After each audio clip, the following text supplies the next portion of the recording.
भारत माता की, भारत माता की, जागेश्वर नाथ की, जागेश्वर नाथ की। सभी जनों को हमारी तरफ से राम राम पहुंचे। दमोह में एक तरफ जैन तीर्थ कुंडलपुर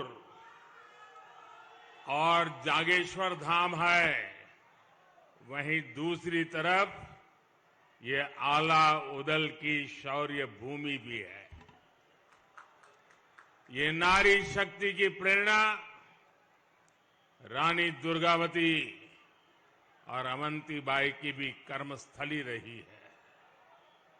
इस पावन धरा पर आप सभी मेरे परिवारजन और आप सभी मेरे परिवारजनों का दर्शन प्राप्त करना, इससे बड़ी और खुशी जिंदगी में क्या हो सकती है। यहां आपका इतनी बड़ी संख्या में आना हम सभी पर अपना स्नेह बरसाना, आशीर्वाद देना 3 दिसंबर को आने वाले नतीजों का ऐलान कर रहा है। आज दमोह कह रहा है, पूरा मध्य प्रदेश कह रहा है, हर मतदाता कह रहा है, एक बार फिर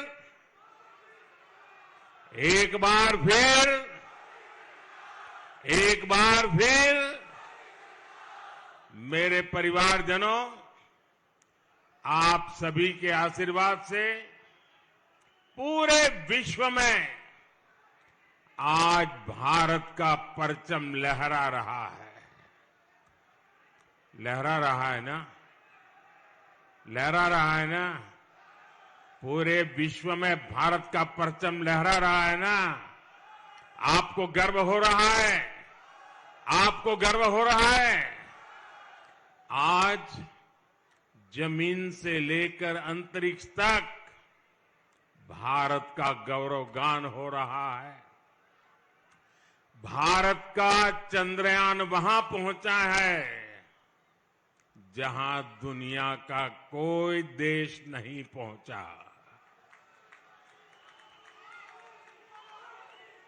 भारत में हुए G20 सम्मेलन की प्रशंसा पूरे विश्व में हो रही है। भारत के युवा बेटियों खेल के मैदान में आज नए नए रिकॉर्ड बनाते जा रहे हैं। भारत की एक गाथा, बुंदेले हर बोलो, भारत की एक गाथा, बुंदेले हर बोलो, ये हम बचपन से सुनते थे। और एक गाथा आज हम दुनिया को सुना रहे हैं। भारत का ये गौरवगान संभव न हो पाता अगर एमपी का इतना आशीर्वाद मुझ पर न होता।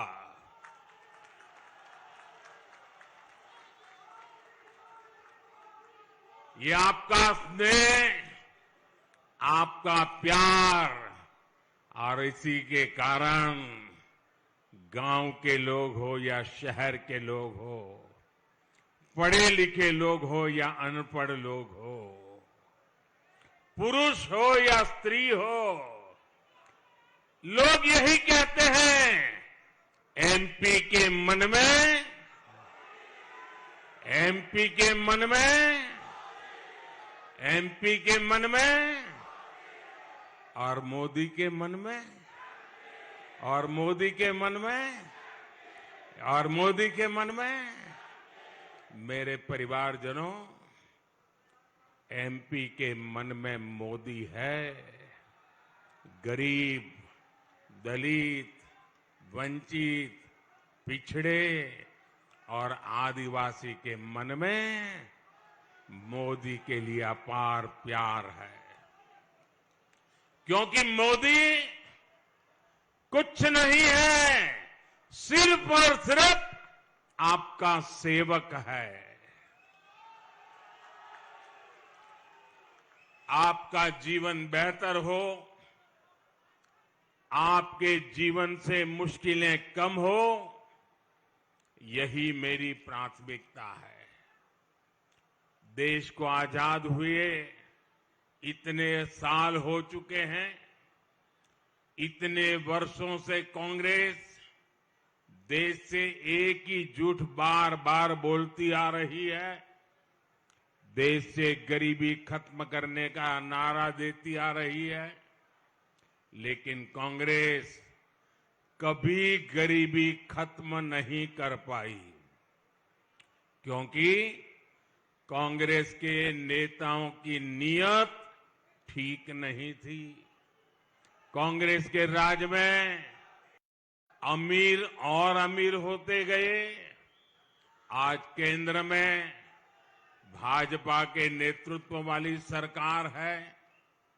भाजपा के सेवा काल में देश गरीबी से बाहर निकल रहा है, अपनी गरीबी दूर कर रहा है। मेरे परिवारजनों, आज पूरी दुनिया भारत में हो रहे विकास की चर्चा कर रही है। 2014 में जब हम सरकार में आए, हमारा सेवा काल शुरू हुआ। आपके आशीर्वाद से 2014 में हमारा सेवा काल प्रारंभ हुआ। तब हमारा देश दुनिया की अर्थव्यवस्था में 10वें नंबर की आर्थिक ताकत था।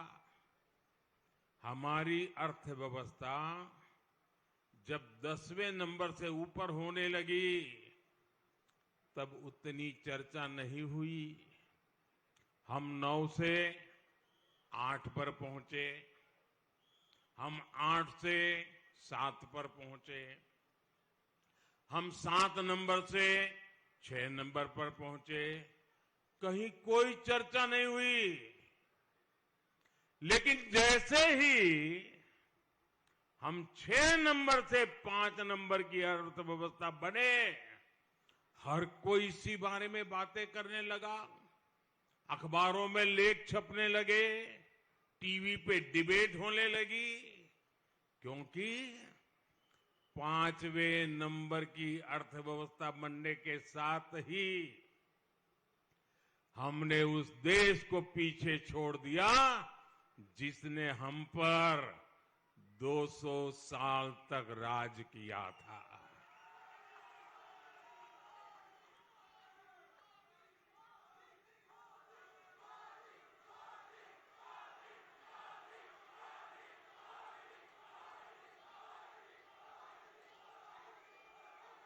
सेवा भाव से, समर्पण भाव से काम करते हैं तो 10वें से 5 नंबर पर पूरी ताकत के साथ पहुंच भी जाते हैं। और ये मोदी ने आपको गारंटी दी है। मोदी की गारंटी है, लिख लीजिए। जब मैं तीसरी बार मेरा सेवा काल शुरू होगा, मैं इस देश की अर्थव्यवस्था को दुनिया की टॉप 3 में ला करके रहूंगा भाई।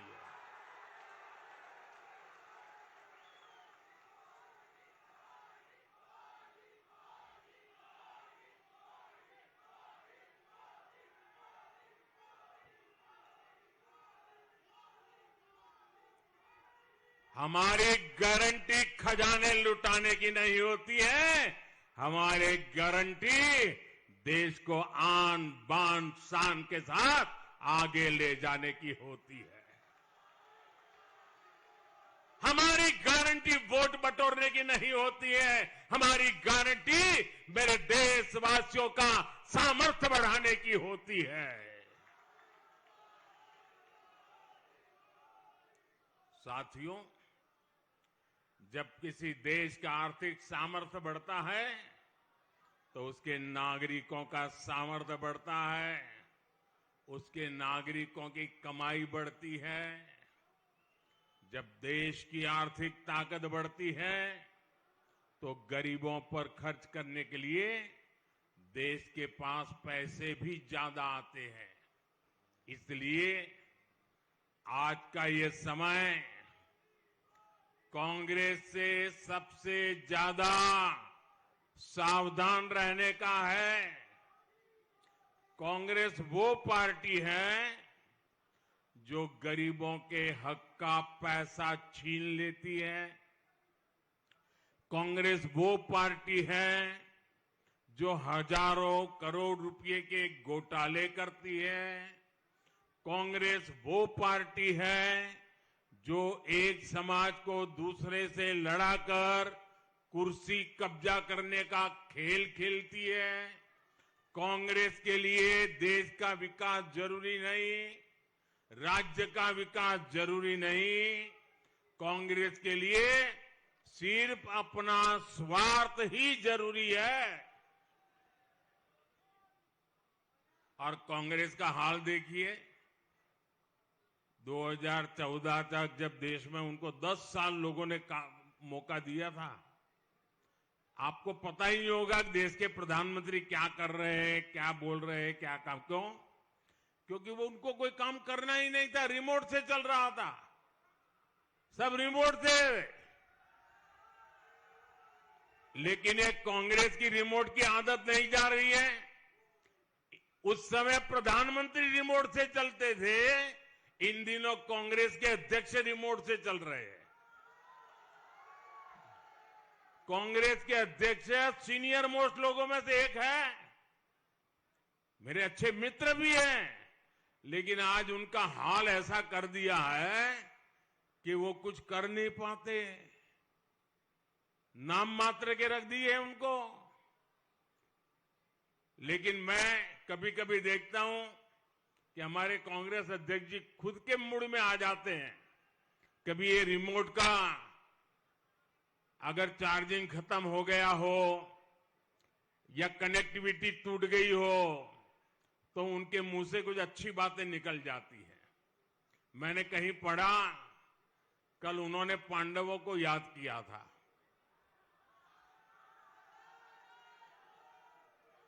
जब रिमोट चलता है तब वो सनातन को गाली देते हैं, लेकिन रिमोट बंद हो गया तो उन्होंने कल पांडवों को याद किया, मतलब सनातन को याद किया। और उन्होंने ये कहा, भाजपा में 5 पांडव है। देखिए, जब सच बोलते हैं तो कैसी बात निकलती है जी। हमें गर्व है, हम 5 पांडवों के राह पर चल रहे हैं। इससे बड़ा गर्व क्या हो सकता है। साथियों, आप कल्पना कर सकते हैं, गरीबों का पैसा लूटने के लिए कांग्रेस ने एक खास मशीन बनाई थी। आपको पता है, कांग्रेस ने एक खास मशीन बनाई थी, आपको मालूम है? मैं बताऊं? एक बार कांग्रेस ने, प्रधानमंत्री ने उसका उल्लेख किया था। वो मशीन ऐसी थी जिसमें सरकार अगर 100 रुपये भेजती थी तो उसमें से 85 रुपये सीधे कांग्रेस नेताओं की तिजोरियों में पहुंच जाते थे। सिर्फ 15 रुपया लोगों के पास जाते थे। ये उनके एक प्रधानमंत्री ने कहा था। 2014 में जब हमारी सरकार बनी तो मैंने कहा था कि ऐसे तो कभी मैं चलने नहीं दूंगा। तो मैंने सबसे पहले कांग्रेस की इस भ्रष्ट मशीन के सारे टायर पंचर कर दिए। हमने आधार, मोबाइल और बैंक खातों की ऐसी त्रिशक्ति बनाई कि कांग्रेस की भ्रष्ट मशीन टिक ही नहीं पाई। और फिर देशवासियों को आज की तारीख भी याद है, जब भ्रष्टाचारियों पर बहुत बड़ी कार्रवाई हुई थी। जो लोग नोटे के गद्दों पर सोते थे, उनकी नींद उड़ गई थी और देश का गरीब भ्रष्टाचारियों पर कार्रवाई होते देख मोदी का जय जयकार कर रहा था। इसलिए आज ही तारीख आते ही कांग्रेस ऐसे बिल बिलाती है जैसे सबसे ज्यादा काली कमाई उसी को बैंकों में जमा करानी पड़ी हो। आज भी कांग्रेस सबसे ज्यादा मुझे भ्रष्टाचार पर कड़ी कार्रवाई करने के लिए दिन में 100 बार गालियां देती है। हजारों करोड़ रुपए के घोटाले में जो लोग जमानत पर हैं, उन्हें मोदी से तकलीफ होनी बहुत स्वाभाविक है। ये हमें जो गालियां देते हैं उनके जरा नाम निकाल के देख लेना। ये सारे लोग किसी न किसी केस में फंसे हुए हैं, भ्रष्टाचार के आरोप लगे हुए हैं और जमानत पे जिंदगी गुजार रहे हैं जी।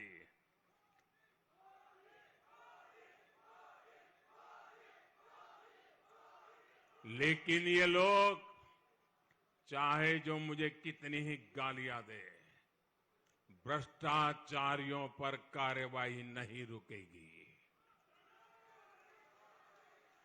मुझे जरा आप बताइए, दमोह के मेरे भाइयों बहनों, इतनी तादाद में आप आए हैं, ज्यादा लोग धूप में तप रहे हैं, लेकिन मुझे प्यार से सच्चा बता दीजिए, क्या मुझे भ्रष्टाचारियों के खिलाफ कार्रवाई करनी चाहिए? भ्रष्टाचारियों को जेल भेजना चाहिए? भ्रष्टाचारियों ने जो लूटा है वो देश को वापस मिलना चाहिए? जो लूटा है वो लौटाना पड़ेगा कि नहीं पड़ेगा? ये आपके आशीर्वाद है ना? मुझे यही आशीर्वाद मेरी ताकत है। मैं भ्रष्टाचार के खिलाफ लड़ाई लड़ने के लिए ही आपने मुझे इस सेवा के लिए जन्म दिया है। साथियों, आज मजाल है कि केंद्र सरकार गरीबों के लिए पैसा भेजे और कोई पंजा बीच में से उसको लूट जाए, वो जमाना चला गया। इसी साल मध्य प्रदेश के लोगों को केंद्र सरकार ने हजारों करोड़ रुपए सीधे उनके बैंक खातों में भेजे हैं। इसमें से एक भी पैसा कोई पंजा लूट नहीं पाया है। जानते हैं क्यों? क्योंकि वो यहां सरकार में नहीं है। अगर गलती से भी कांग्रेस मध्य प्रदेश सरकार में आ गई तो हर काम में 85% कमीशन तय है। ये उनके एक प्रधानमंत्री 85% तय करके गए। फिर न यहां विकास होगा और न ही कोई काम होगा। कांग्रेस फिर से मध्य प्रदेश को बीमारू राज्य बना देगी। इसलिए मध्य प्रदेश के लोगों को, विशेषकर आज की युवा पीढ़ी को, कांग्रेस से बहुत सावधान रहना है। मेरे परिवारजनों, भाजपा सरकार की सर्वोच्च प्राथमिकता गरीब का विकास है, गरीब का कल्याण है। हम बहुत नेक नियत से आपके जीवन की हर परेशानी दूर करने का प्रयास कर रहे हैं। गरीब से गरीब परिवार के पास अपना पक्का घर हो, इसलिए हमने 4 करोड़ से ज्यादा पक्के घर बनाकर गरीबों को दिए हैं। आप जरा बताएंगे कितने घर? जरा इधर से आवाज आएगी, कितने घर बना के दिए? गरीबों को कितने घर दिए? माताएं बहनें जरा बताइए, कितने घर दिए? कितने घर दिए? राम मंदिर बनाया, ये तो याद है। 4 करोड़ गरीबों के घर बनाए, ये भी याद रखिए। पहले करोड़ों देशवासी खुले में शौच के लिए मजबूर थे, इसलिए हमने शौचालय की इज्जत घर की सुविधा दी। पहले देश के करीब 2.5 करोड़ से ज्यादा घरों में लोग बिना बिजली के अंधेरे में रह रहे थे। भाजपा सरकार ने ऐसे 2.5 करोड़ परिवारों को मुफ्त में बिजली कनेक्शन दिया। हमारे देश के गरीब परिवार की माताओं बहनों के जीवन में तो सिर्फ धुआं ही धुआं था। हमने उन्हें मुफ्त गैस कनेक्शन दिया। महंगे इलाज के कारण गरीब और गरीब हो रहा था, इसलिए भाजपा ने गरीबों को 5 लाख तक के मुफ्त इलाज की सुविधा दी। जब कोरोना इतना बड़ा संकट आया तो ये हमारी सरकार है जिसने हर गरीब को मुफ्त वैक्सीन लगवाई। वो वैक्सीन विदेश में लोगों को कई 100 रुपये से भी लग नहीं पाती थी। वो काम आपके बेटे ने मुफ्त में वैक्सीन लगा करके किया। आप मुझे बताइए, आप लोगों का वैक्सीन लगा था कि नहीं लगा था? जरा हाथ ऊपर करके बताइए, लगा था कि नहीं लगा था? क्या आपको 1 रुपया देना पड़ा था? क्या कोई पैसा देना पड़ा था? क्या या आपका बेटा आपकी जिंदगी बचाने के लिए दिन रात मेहनत करता था कि नहीं करता था? साथियों, ये मोदी है जो अपने 80 करोड़ देशवासियों को मुफ्त राशन देने की गारंटी दे रहा है। कितना बड़ा संकट का वो काल था। दुनिया भर के लोग परेशान थे, मौत मंडरा रही थी, कोरोना ने डरा कर रखा था, घर से काम पर जाना भी मुश्किल था। अरे बेटा भी मां के कमरे में जाने से डरता था, कहीं कोरोना मां को न लग जाए, बेटा भी चिंतित रहता था। वो दिन थे, तब आपका बेटा दिल्ली में बैठे बैठे दिन रात आपकी चिंता करता था। और इसलिए मैंने तय किया था, संकट कितना भी भयंकर क्यों ना आ जाए, मैं गरीब के घर का चूल्हा बुझने नहीं दूंगा। मैं किसी गरीब मां का बच्चा भूखा सोने नहीं दूंगा। मैं किसी के घर में भूख की आवाज सुनाई दे, वो दिन हिंदुस्तान में आने नहीं दूंगा। और इसलिए 80 करोड़ लोगों को अन्न मुफ्त में देने का काम शुरू किया। भाइयों बहनों, ये योजना दिसंबर में पूरी हो रही है। अब बताइए मुझे, इस योजना को आगे चलाना चाहिए कि नहीं चलाना चाहिए? ये गरीबों को मुफ्त अनाज देना चाहिए कि नहीं देना चाहिए? ये दिसंबर के बाद में मिलते रहना चाहिए कि नहीं मिलते रहना चाहिए? इससे गरीब को मदद मिलती है कि नहीं मिलती है? भाइयों बहनों, मैंने निश्चय किया कि मैं इन 80 करोड़ लोगों को अब आने वाले 5 साल के लिए इस योजना को आगे बढ़ाने का मेरा निश्चय है। बताइए, मैंने सही किया कि गलत किया? सही किया कि गलत किया? मुझे निश्चय अच्छा करना चाहिए कि नहीं करना चाहिए? आपने मुझे अच्छा संकल्प करने के लिए बिठाया है ना, तो करना चाहिए ना। अब ये कांग्रेस वालों के पेट में चूहे दौड़ रहे हैं, 2 दिन से लगे हैं, इलेक्शन कमीशन में जाएंगे, मोदी के खिलाफ शिकायत करेंगे, वो गरीबों को मुफ्त अनाज देने की बात कर कैसे सकता है? मोदी अपने आप को समझता क्या है? अरे भाई, तुझे जो करना है कर ले बाबा, मेरे तो गरीब मेरे हैं, मैं तो उनके लिए जो करता हूं, जो सजा मिल जाए भुगत लूंगा, लेकिन गरीबों का काम मैं नहीं छोड़ूंगा, गरीबों की सेवा करना मैं नहीं छोड़ूंगा। कांग्रेस वालों को जो करना है वो करते रहे, वो अपना पाप करते रहे, मैं मेरा पुण्य करता रहूंगा। भाइयों बहनों, मेरे परिवारजनों, भाजपा का प्रयास सिर्फ सुविधाएं जुटाने का सीमित नहीं है। हम गरीब, एससी, एसटी, ओबीसी परिवारों को उनकी शिक्षा और कौशल के लिए भी अवसर दे रहे हैं। कांग्रेस के नेता, उनके लिए तो अपने बेटे बेटियों से आगे कुछ दिखता ही नहीं है। उनको अपने बेटे बेटियों के भविष्य की चिंता होती है। मेरे लिए तो आप सब मेरे परिवारजन है। आपके बेटे का कल्याण, वही तो मेरे देश का कल्याण है। आज भी यहां एमपी में कांग्रेस में यही खेल चल रहा है। गांव का, गरीब का, दलित, पिछड़े, आदिवासी परिवार का बेटा बेटी डॉक्टर इंजीनियर नहीं बन पा रहा। कांग्रेस को परवाह ही नहीं थी। कांग्रेस ने अंग्रेजी में मिडिल इंजीनियरिंग की पढ़ाई को अनिवार्य बनाया। मोदी नई राष्ट्रीय शिक्षा नीति लेकर आया ताकि गरीब से गरीब परिवार के बच्चों को भी अच्छी शिक्षा मिले। हमने स्थानीय भाषाओं में मेडिकल इंजीनियरिंग की पढ़ाई का विकल्प दिया। इसमें मध्य प्रदेश की भाजपा सरकार ने बहुत अच्छा काम किया है। लेकिन कांग्रेस की सोच क्या है, ये भी आपको जानना चाहिए। कांग्रेस ने कर्नाटका में सरकार बनाते ही राष्ट्रीय शिक्षा नीति पर रोक लगा दी। वो नहीं चाहती कि गरीब के आगे बढ़ने के रास्ते में भाषा की दीवार खत्म हो। कांग्रेस नहीं चाहती कि गरीब को स्कूल से ही लैब की ट्रेनिंग मिले। कांग्रेस नहीं चाहती कि गरीब के बच्चे भी स्पोर्ट्स और क्रिएटिव फील्ड में आगे आए। यहां मध्य प्रदेश में कांग्रेस को मौका मिला तो उसका हर फैसला गरीब के बच्चों को आगे बढ़ने से रोकने के लिए होगा।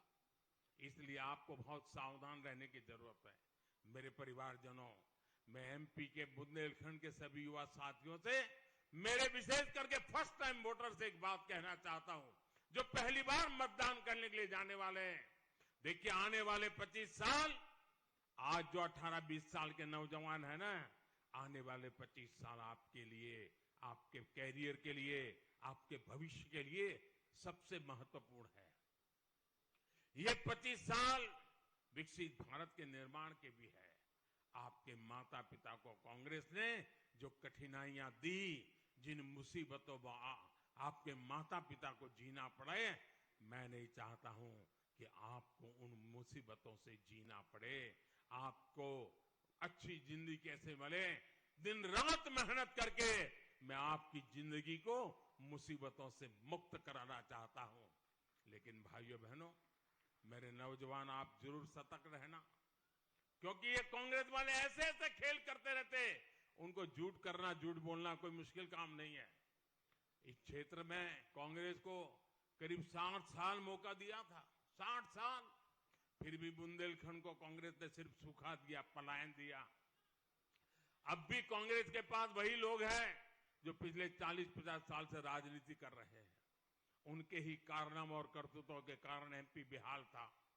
और जहां मौका मिल भी रहा है, वहां कांग्रेस ने कर क्या लिया? छत्तीसगढ़ में सट्टेबाजी है और राजस्थान में काले कारनामों की लाल डायरी है। सट्टा, सरकार, मुख्यमंत्री के कमरा और सट्टा, और सट्टेबाज कह रहा है मैंने मुख्यमंत्री को 500 करोड़ रुपया दिया है। क्या आप मध्य प्रदेश को ऐसा हाल करना चाहते हैं क्या? ऐसी बर्बादी चाहते हैं क्या? कांग्रेस का मतलब ही है बर्बादी की गारंटी। भाइयों, वहां की जनता इन्हें सबक सिखाने के लिए खुद सड़कों पर उतर आई है। कांग्रेस ने हिमाचल और कर्नाटका में भी झूठे वायदों की झड़ी लगा दी थी। कांग्रेस ने वहां चुनाव से पहले वादा किया था कि महिलाओं के खाते में पैसे डाले जाएंगे। माताएं बहनें आज भी इंतजार कर रही हैं कि उनका पैसा कब खाते में आएगा। साथियों, ये कांग्रेस भी जानती है कि एमपी का युवा इनके भ्रष्ट और अक्षम ट्रैक रिकॉर्ड पर विश्वास नहीं करता। इसलिए ये लोग झूठ का पिटारा लेकर घूम रहे हैं। इन लोगों के रेडियो पर हमेशा एक ही ट्रैक बजता है। 2018 में जो झूठ बांटा था, वही नए लिफाफे में लेकर के वो आ गए हैं। ये कहते हैं कि किसानों का कर्ज माफ करेंगे। अरे 2018 में 10 दिन में किसानों का कर्ज माफी का वादा करके गए थे। 15 महीना आपको मौका मिला था, किसान इंतजार करते रहे। आपने कर्ज माफी के नाम पर कांग्रेस ने बरसों तक किसानों को ठगती रही है। वही डबल इंजन सरकार में हर किसान को 12,000 रुपए की गारंटी मिली है। केंद्र सरकार के साथ साथ एमपी सरकार भी किसानों के खाते में 6-6 हजार रुपए भेज रही है। कांग्रेस का समय होता तो ये पैसा दिल्ली से चलता तो भी किसानों तक नहीं पहुंच पाता।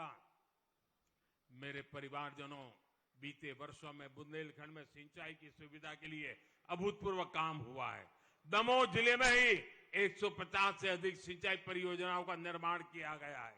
पंचम नगर परियोजना यहां के किसानों के लिए समृद्धि की धारा लेकर के आई है। केन बेतवा लिंग नहर जब पानी बन जाए, जब वो सत्य बन जाएगा, हकीकत बन जाएगी, तो दमोह सहित पूरे बुंदेलखंड के लाखों किसानों का जीवन बदल जाएगा। 45,000 करोड़ के इस प्रोजेक्ट से मध्य प्रदेश के 10 जिलों को लाभ होगा। इससे मध्य प्रदेश के लगभग 90 लाख हेक्टेयर खेत को सिंचाई का पानी मिलेगा। इससे 45 लाख लोगों को पीने के पानी की सुविधा भी मिलेगी। बुंदेलखंड के अनेक जिलों में अटल भूजल योजना के तहत भी पानी का स्तर बढ़ाने का काम चल रहा है। बुंदेलखंड में 550 से ज्यादा अमृत सरोवर भी बनाए गए हैं। मैंने बुंदेलखंड की माताओं बहनों को उनके घर तक पाइप से पानी पहुंचाने की भी गारंटी दी है।